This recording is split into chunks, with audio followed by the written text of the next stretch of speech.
Hello, আমি স্বপ্না চলে এসেছি। আজকে টপিক থাকবে স্বামী স্ত্রীর মধ্যে ঝগড়া হলে স্ত্রীরা তার হাজব্যান্ডকে কী বলতে পারে সেই সব নিয়ে। তো 1 নম্বর, শিক্ষক আর শিক্ষকের স্ত্রীর মধ্যে গণ্ডগোল হচ্ছে।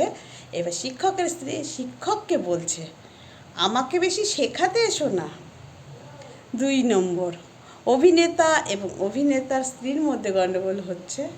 অভিনেতার স্ত্রী বলছে, আমার সাথে নাটক করতে এসো না। 3 নম্বর, এক পাইলটের সাথে পাইলটের স্ত্রীর গণ্ডগোল হচ্ছে। পাইলটের স্ত্রী পাইলটকে বলছে, বেশি উড়ো না, বুঝলে।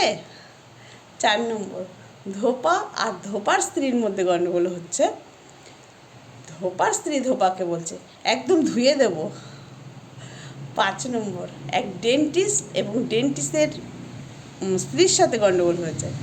ডেন্টিস্টের স্ত্রী বলছে, এক থাপ্পড়ে না সব কটা দাঁত ফেলে দেবো। 6 নম্বর, এক কসাই এবং কসাইয়ের স্ত্রীর মধ্যে গণ্ডগোল হচ্ছে। কসাইয়ের স্ত্রী বলছে, কেটে টুকরো টুকরো করে দেবো। 7 নম্বর, এক উকিল এবং উকিলের স্ত্রীর মধ্যে হয়েছে ঝগড়া, এবং উকিলের স্ত্রী উকিলকে বলছে, আমাকে বেশি আইন শেখাতে এসো না। 8 নম্বর প্রশ্ন, এক কৃষক এবং কৃষকের স্ত্রীর মধ্যে গণ্ডগোল হচ্ছে। কৃষকের স্ত্রী বলছে, এবার বোঝো কত ধানে কত চাল। 9 নম্বর প্রশ্ন, এক সাংবাদিক আর সাংবাদিকের স্ত্রীর মধ্যে গণ্ডগোলটা হচ্ছে। এবার সাংবাদিকের স্ত্রী বলছে, আজ বাড়ি এসো, তোমার খবর আছে। 10 নম্বর, জেলে এবং জেলের স্ত্রীর মধ্যে গণ্ডগোল হচ্ছে। জেলের স্ত্রী বলছে, মেরে শুটকি মাছ বানিয়ে দেবো।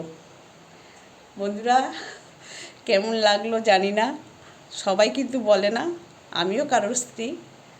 তো যাই হোক, আমরা যেটা হয়ে থাকে বাস্তবে সেটাই আমি তুলে ধরলাম। আবার পরের দিন দেখা হবে। ভালো লাগলে জানিও, লাইক করিও। টাটা।